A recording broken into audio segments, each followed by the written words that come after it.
Los pilotos también están presentes en la conferencia anual de IFATCA, la conferencia anual de los controladores aéreos, en este caso a través de la Federación de Organizaciones Profesionales que agrupan a su vez a los pilotos de IFALPA, y en el caso que nos va a ocupar en apenas unos segundos a través de la Delegación Regional para Europa de IFALPA, que es ECA, la organización europea que representa a los pilotos y que en este caso representa a 37.000 profesionales de toda Europa. Su representante en el Congreso de IFATCA es Álvaro Gamiquia. Gamiquia, director técnico de ECA, que es la organización regional europea de la organización que a su vez agrupa a los pilotos de todo el mundo. En esta conferencia anual de controladores aéreos se va a hacer especial hincapié en los aspectos que tienen que ver con la seguridad, y va a haber, digamos, una discusión específica sobre los sistemas de control de los aviones en los vuelos oceánicos a través del ADS-B. Me gustaría que usted nos dijera si le parece que esa es una herramienta adecuada ahora que se ha producido el debate sobre la vigilancia de los aviones a propósito de la desaparición del avión de Malaysia Airlines. Bueno, ante todo, lo más importante para mí es recalcar que lo que no es procedente es tomar medidas reactivas, es decir, a raíz de accidentes o incidentes que ocurren, exclusivamente tomar decisiones que en este caso pueden ser no del todo adecuadas. Nosotros lo que siempre recalcamos es que lo que hay que hacer es un estudio pormenorizado de las condiciones en las que se desenvuelve la operación y en base a eso tomar las decisiones, pero no exclusivamente por el hecho de que en este caso un avión haya desaparecido. Hay que tomar las medidas proporcionadas y adecuadas en cada caso. El tema del ADS-B es algo que nosotros como asociación de pilotos siempre hemos defendido, que es una buena herramienta y que nos puede ayudar a mejorar la percepción, la conciencia situacional de las tripulaciones y de los controladores, pero ir más allá y fiarlo todo al ADS-B para controlar o pretender controlar la posición de todos los aviones en todo momento, exclusivamente por el tema del accidente de Malasia, creemos que no es adecuado. De todas formas, todavía es verosímil, bueno, lamentablemente el caso lo ha hecho verosímil, parece una cosa completamente de ciencia ficción que pueda volatilizarse un avión sin el menor rastro. ¿Eso pasaba por la imaginación de algún piloto? Bueno, realmente no es la primera vez que ocurre, ha habido más casos. Lo que pasa es que hoy en día, con esta sociedad de la información, donde la misma fluye de esta forma, con Twitter y etcétera, evidentemente todo el mundo está mucho más pendiente. Un caso tan grave con tantos desaparecidos es la primera vez que ocurre, pero en todo caso lo que hay que intentar evitar es empezar a manejar hipótesis que nosotros consideramos completamente descabelladas, como el hecho de que los pilotos hayan cometido suicidio, o uno de ellos, o incluso la hipótesis de un atentado terrorista. Nosotros consideramos que, teniendo en cuenta que no es adecuado aventurar hipótesis sin tener suficiente información, pero preferimos hablar acerca de un posible accidente debido a algún problema que no esté relacionado con estas hipótesis tan descabelladas que estamos escuchando. Lo cierto es que el accidente o la desaparición del avión de Malaysia Airlines vuelve a poner en primer plano la seguridad aérea, pero a mí me gustaría preguntarle a usted, que es especialista en la actividad de los pilotos, por cuestiones que pueden afectar a la seguridad desde el punto de vista de la precarización de las condiciones laborales de los pilotos. Históricamente se les ha tratado como un colectivo de privilegiados con sueldos elevadísimos, pero la realidad en estos momentos lo que demuestra es justamente lo contrario. Hay operadores del sector que va a hacer hincapié en que hay pilotos que están volando por 800 euros, menos de lo que puede cobrar, por ejemplo, el reponedor de un supermercado. Eso, evidentemente, algún problema de seguridad creará, ¿es correcto? Sí, y esta tendencia se ve incluso de una forma más acusada en Estados Unidos. En Estados Unidos hace 4 años, o poco más, hubo un accidente muy grave, que fue un accidente de un avión regional, donde fallecieron 50 pasajeros, un avión de la compañía Colgan, en Buffalo, Los pilotos de esta compañía estaban en unas condiciones que después se han analizado y la propia sociedad norteamericana se ha dado cuenta de que eran tan precarias que incidieron en el accidente. De hecho, ambos pilotos, la copiloto y el comandante, se desplazaban para ir a volar. Y en el caso, por ejemplo, de la copiloto, no ganaba suficiente dinero como para pagarse un apartamento en su base y lo que hacía era desplazarse hasta la base donde comenzaban las operaciones y dormía en el sofá del departamento de operaciones previo al vuelo, con lo cual el día del accidente no había dormido prácticamente y estaba muy fatigada, igual que el comandante. Entonces, esta precarización provoca que las tripulaciones, en muchas ocasiones, se vean afectadas y no tengan el descanso adecuado, por ejemplo, o tengan que estar preocupados por no llegar a fin de mes, etc. Es una situación que en Estados Unidos se ha identificado, pero en Europa la estamos viendo igualmente. Hablaba de Estados Unidos, vamos a volver al caso europeo. En Europa cada vez son más numerosas las compañías de bajo coste, las propias compañías llamadas de bandera crean sus propias subdivisiones de bajo coste. Todo esto influye lógicamente en las condiciones laborales de los pilotos. Le pregunto, ¿ese caso que ha citado Estados Unidos se podría trasladar a Europa? ¿Se está trasladando de hecho? Bueno, nosotros preferimos hacer una diferenciación no basada en lo que sería modelo bajo coste frente a compañía de bandera, porque es una división que está obsoleta y que realmente no refleja la realidad del modelo. Realmente lo que condiciona el tipo de operación es si esa operación es entre ciudades, lo que se llama de punto a punto, o bien compañía de red.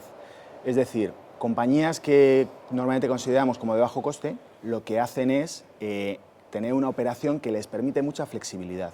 Eso es lo que permite que los precios bajen. Mientras una compañía de red, las que antes entendíamos como de bandera, tiene una estructura mucho más complicada. Eso hace que los costes de operación en sí sean superiores y se traslade a los precios.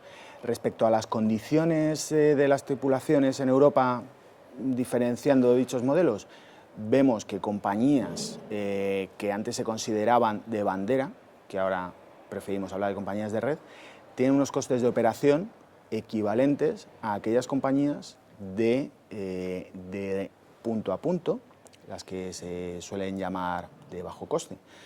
Entonces, ese no es el factor. Realmente el factor es hasta qué punto el precio de, por ejemplo, otras cuestiones paralelas a la operación influye en el precio final del billete.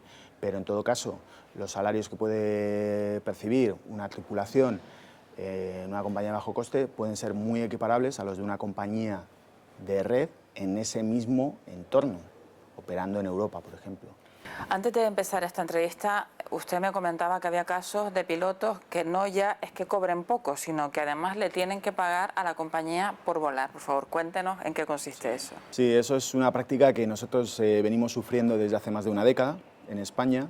La cuestión es que los pilotos dependen de acumular horas de experiencia para poder optar a mejores puestos o mejores compañías en las que trabajar. Esas horas, si las tuvieran que pagar ellos, serían tan caras que no es posible. Lo que hacen determinadas compañías de acceso a la profesión es obligar, de una forma velada, pero obligar a los pilotos a pagar por la formación en el avión que van a volar en esa compañía, de tal forma que luego tengan que estar devolviendo un crédito que en la práctica se compensa con el salario. Es decir, que en la práctica tienes a tripulaciones trabajando de forma gratuita, especialmente si tienes en cuenta que se les cobra mucho más del precio real de ese curso, con lo cual si se les cobra 75.000 euros, por ejemplo, por optar a ese puesto de trabajo, supuestamente para pagar esa formación, pues tienes a esos pilotos trabajando durante 2 años gratis. Cuéntenos qué ocurre cuando hay compañías, usted nos lo podrá explicar mejor, que utilizan sistemas, digamos, poco ortodoxos para la vinculación profesional de los pilotos con las compañías, que no existe una relación laboral, sino que tienen que hacerlo a través de empresas. En la práctica eso significa que hay pilotos que tienen que partirse la cara para tener horas de vuelo, lo cual a su vez puede crear un riesgo de seguridad por cansancio. Sí, la situación es muy delicada porque afecta a la capacidad que tienen estas tripulaciones para tomar decisiones operacionales basadas en la seguridad. En la medida en que no forman parte de la plantilla estable del operador, una plantilla estable que esté sujeta a procesos de formación y promoción dentro del propio operador, de la propia compañía, sino que son autónomos, trabajadores autónomos, se ven en la tesitura de tomar decisiones que no sean percibidas por el operador, por la compañía aérea, como perjudiciales para sus intereses.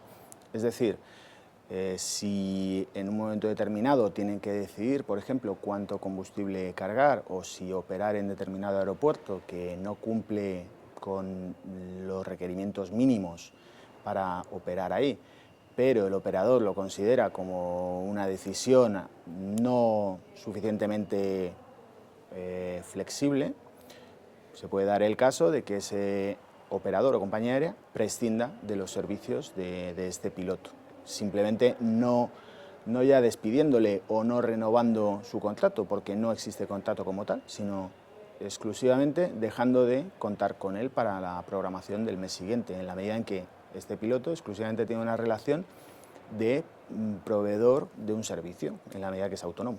¿Hay incluso algún presidente de alguna compañía, y no estamos hablando de la típica irlandesa, de otras compañías que suelen quejarse de que los pilotos a su vez solo se preocupan, y cito palabras textuales, de las horas de sueño, del cansancio y de la seguridad?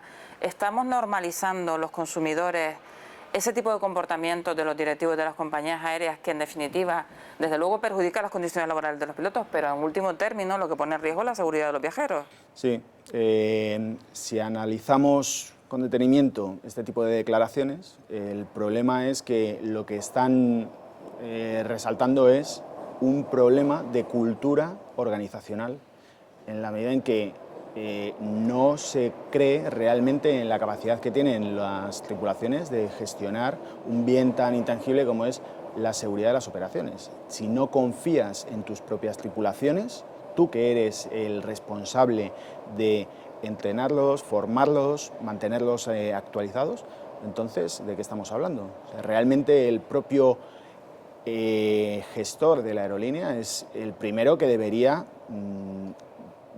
demostrar que sus tripulaciones son competentes. Nosotros consideramos que sí que lo son. El problema es que haya esa falta de confianza en tus propias tripulaciones. Si no confías en ellas, realmente algo estás haciendo mal. Cuando se comentan esas, digamos, leyendas, entre comillas, de aviones que vuelan con el mínimo de combustible, forzados por las compañías para evitar gastos en reservas de combustible, ¿estamos hablando de leyendas negras gestadas a partir de rumores o estamos hablando realmente de algo que ustedes comprueban que se da en la realidad? Porque estamos hablando también de un problema grave de seguridad. Sí, el problema no está en operar de una manera determinada que conlleva un menor consumo de combustible. Nosotros consideramos que esto es una práctica profesional adecuada en la medida en que lo hagas con libertad para que, en base a tu conocimiento y a tu análisis de la situación, decidas cuánto combustible lleves. El combustible adecuado no es ni llevar combustible en exceso ni llevar combustible de menos. El problema surge cuando el operador, la aerolínea, no deja a las tripulaciones ese margen para tomar la decisión en base a su propio análisis y les impone unas cifras de combustible y en la medida en que excedan esas cifras les somete a un proceso de investigación para garantizar que no están abusando, etc. Con lo cual, no es tanto el hecho de volar con más o menos combustible, sino que el combustible que decida el piloto en su momento sea el que él está convencido de que es el adecuado y que no haya una injerencia por parte de la aerolínea. Se va a hablar en este congreso, de hecho se ha expuesto un informe que habla del minimum fuel, de la reserva mínima que debe llevar un avión y del momento en que debe declarar un piloto una situación de emergencia. A mí me gustaría que usted, que además es piloto, que opera como piloto de una compañía aérea, si esas situaciones que a veces se leen en los periódicos, pilotos que tienen que declarar un mayday porque hay una tormenta y se ven compelidos a aterrizar inmediatamente, o cualquier incidencia imprevisible les obligue a declarar una emergencia, se está, digamos, aproximando esto a una especie de ruleta rusa desde el punto de vista de las operaciones. Sí, lo que hay que hacer es un análisis a nivel de todo el sistema y determinar si a lo mejor hay ocasiones en las que hay incidentes que salen a la luz y la opinión pública se alerta porque son muchos seguidos, pero realmente hay que hacer un análisis sosegado de cuándo se dan estas circunstancias y en qué compañías y analizar, por ejemplo, en el caso de una compañía que tenga muchos de estos casos seguidos, si esto ha sido una cuestión aleatoria o realmente es un problema a nivel sistémico. Se dan las condiciones de, por ejemplo, que los pilotos no pueden escoger adecuadamente o libremente el combustible que consideran que necesitan, entonces ahí sí que realmente tendríamos un problema. La gran pregunta de todo esto, Álvaro, es si los organismos que se tienen que ocupar de velar por la seguridad de las operaciones, por la seguridad de los pasajeros, están suficientemente alertas y, digamos, están suficientemente encima de las compañías controlando ese tipo de comportamientos perversos. Se lo digo porque también ha habido en este mismo Congreso alguna reflexión sobre el hecho de que en el caso de España, la Agencia Estatal de Seguridad Aérea carece de los profesionales con la competencia necesaria para verificar si se producen o no fallas de seguridad, con lo cual estaríamos hablando de una agencia reguladora que tampoco puede cumplir su papel. Sí, es importante que haya un clima de colaboración. La propia agencia estatal es regulador, entonces lo que nosotros entendemos y siempre que trabajamos con ellos les llamamos a que se apoyen en los profesionales del sector, en los controladores, en los pilotos, para que las normas que elaboran sean lo más realistas posible, se aproximen lo más posible a lo que realmente necesita el entorno operacional, que no salgan de los despachos sin un conocimiento o sin un aporte por parte de los profesionales que están involucrados en el día a día del sector. En este caso, la agencia estatal nació hace relativamente poco, aunque ya podemos considerar que está más que rodada, pero lo que sí que necesitamos es que tenga una capacidad de gestionar un entorno tan complejo como es el aéreo, elaborando normativas que sean sensatas y que no se exceda ni por un lado ni por otro, que sean normativas que cuenten con el aporte de los profesionales del sector para que sean adecuadas. Canarias acumula en su histórico un caso traumático, el caso del JK5022. Usted fue perito en nombre del CEPLA en la investigación de las circunstancias que concurrieron en ese accidente. ¿Le parece que ese asunto desde el punto de vista penal, con el archivo absoluto de la causa en la vía penal y el hecho de que se haya derivado a la vía civil, le parece una solución razonable para lo que pasó? Bueno, hay que diferenciar siempre cuando hablamos de estos casos tan trágicos, hay que diferenciar entre lo que es el procedimiento judicial, que lo que está buscando es atribuir o buscar un responsable al que encausar por el accidente, y lo que es la investigación, que se centra en las causas que provocaron el accidente para que no se vuelva a repetir. Nosotros normalmente estamos más relacionados siempre con el tema de la investigación, de las causas que motivaban ese accidente, pero siempre intentando evitar buscar un responsable como tal al que llevar a la cárcel, en este caso, si fuese por la vía penal. En el caso del accidente de Spanair, nosotros lo que sí que decíamos y seguimos manteniendo es que el problema principal fue de diseño del avión.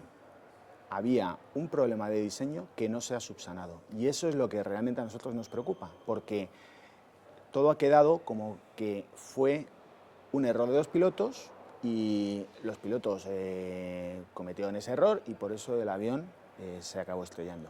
Nosotros lo que decimos es que es un análisis que no ayuda a que esa circunstancia, esa situación, ese posible accidente no se vuelva a producir. ¿Por qué? Porque el día de mañana va a haber otra tripulación que va a volver a cometer el mismo error. Y lo sabemos, porque es algo que entra dentro de lo previsible. Son errores que todos podemos cometer el día de mañana y de hecho se sabe que es un error que recurrentemente ocurre. ¿Qué necesitamos? Un sistema que sea seguro ante errores. Hay determinados sistemas que son especialmente importantes en un avión y por eso tienen que ser redundantes. Y en la medida en que sean redundantes y que la tripulación sepa cuando fallan, tendremos un sistema seguro. En el caso del accidente o el diseño de este avión, nosotros llamamos la atención de que el sistema de aviso no era ni redundante ni la tripulación tenía información en caso de fallo del mismo. Con lo cual, seguimos teniendo un avión que intrínsecamente es inseguro y lo hemos denunciado. Es que el problema aparte, más allá de la tragedia durísima que representó la muerte de todos los pasajeros y de toda la tripulación, de casi todos porque hubo algunos supervivientes, es que se había producido un año antes un incidente muy parecido en Lanzarote con un vuelo de Mapjet cuyo piloto alertó de ese fallo del avión, pero nadie tomó ninguna precaución, ni en España ni fuera de España, para evitar eso. ¿Tiene algún sentido que eso siga ocurriendo? Porque probablemente tampoco ha habido ninguna instrucción con posterioridad al accidente del JK 5022. Esa es nuestra gran denuncia del problema de ese día que tuvimos ese accidente, trágico accidente con el avión de Spanair. No fue solamente el accidente de Spanair, sino que todo el sistema falló. Fue el último eslabón de la cadena que se venía gestando desde hacía muchísimo tiempo. Hubo muchas oportunidades para evitar que hubiese ese desenlace tan trágico, pero realmente no es solamente el tema del accidente en sí, sino que el propio sistema en sí falló. Y es lo que estamos denunciando, que deberían haber funcionado muchos mecanismos que están en vigor para evitar que esto ocurra, como es, por ejemplo, el hecho de que cuando ha habido un incidente previo de esa gravedad, las autoridades del Estado, las autoridades de diseño del avión, lo analizan de tal forma que intenten prevenir que se pueda volver a repetir teniendo un desenlace, pues en el caso del accidente de Barajas, trágico, en el caso del accidente de Fuerteventura, pues por otros motivos, que no acabó en tragedia. Pero lo importante es que los mecanismos que tiene que tener la industria en su lugar para dar respuesta a este estudio de los incidentes funcionen. ¿Cómo? Pues involucrando a los operadores, a las tripulaciones, a los controladores, a todo el personal para que sea más proactivo, investigue o tenga una cultura de seguridad que haga que cuando ocurran este tipo de cosas se notifiquen y cuando se notifican no se oculten, sino que se investigue a fondo y se tomen las medidas y se adopten las medidas para mitigar la amenaza que ya se ha identificado. Se sabía que había un problema y no se actuó sobre ella. El director general de Aviación Civil acaba de anunciar en este congreso que, bueno, algo que ya se sabía, que el gobierno había lanzado la preparación del programa estatal de seguridad operacional. Él lo considera un giro en la seguridad operacional en España. ¿Ustedes también confían en que sea así o estamos nuevamente ante una exhibición de palabrería? Nosotros preferimos, nos gustaría más ver pasos en esa dirección, más que ver algo publicado en el Boletín Oficial del Estado. Es decir, No nos vale de nada tener algo que suene muy bien, incluso que esté publicado, si luego en el día a día no vemos una real voluntad por parte de todos los que componen esta industria para tratar todos los diferentes temas de seguridad de la manera adecuada. Es una cuestión de cultura, no es una cuestión de que esté escrito de tal o de cual manera, sino que la gente realmente crea en este tipo de cultura de seguridad operacional, que sea una cultura de tratar de recopilar toda la información que sea posible, analizarla y llegar a conclusiones y luego implementarlas y después ver qué ha pasado con esas conclusiones y si han sido efectivas o no. No nos vale de nada tener publicado algo que quede muy bien, pero que luego en el día a día no funcione. Así que nosotros, por nuestra parte, lo que hacemos es siempre ponernos a disposición de la autoridad, en este caso de la Agencia Estatal de Seguridad de la Aviación, para ayudarles a que esta cultura realmente vaya poco a poco impregnando a todos los actores que forman parte de la industria. Última pregunta, usted pertenece al CEPLA, es piloto de una compañía aérea que es Iberia. Iberia ha firmado recientemente un acuerdo con sus pilotos después de una época muy convulsa de relaciones entre los pilotos y la compañía. ¿Cree que es el primer paso realmente para que empiece la verdadera recuperación de Iberia después de esa fusión tan polémica con British Airways? Sí, la verdad es que nosotros lo que siempre valoramos consideramos que hace falta tener dos elementos. Por un lado, tienes que tener acuerdos firmados que sean adecuados para ambas partes, que no haya una parte que haya quedado por encima de la otra, sino que en un ámbito de colaboración ambas partes consideren que han llegado a un acuerdo que puede suponer un marco estable de relaciones laborales. En este caso, consideramos que se ha llegado a ese acuerdo. Y por otro lado, por mucho que tengas cosas escritas que suenen muy bien, lo importante es que realmente la gente tenga esa voluntad de que ese marco de entendimiento permanezca y se trabaje de una forma leal por parte tanto de los gestores de la aerolínea, en este caso, como por parte de las tripulaciones. Creemos que el nuevo equipo que ha llegado es un equipo que está, el nuevo equipo gestor, es un equipo que está trabajando en esta línea y ahora creo que todos tenemos que estar contentos de que en la compañía Iberia realmente parece ser que hay nuevos aires y se va a trabajar por llegar a acuerdos y una cultura de colaboración que va a ser muy beneficiosa para ambas partes. Álvaro Gamiquia, gracias por atendernos esta mañana. Buenos días. Gracias a vosotros.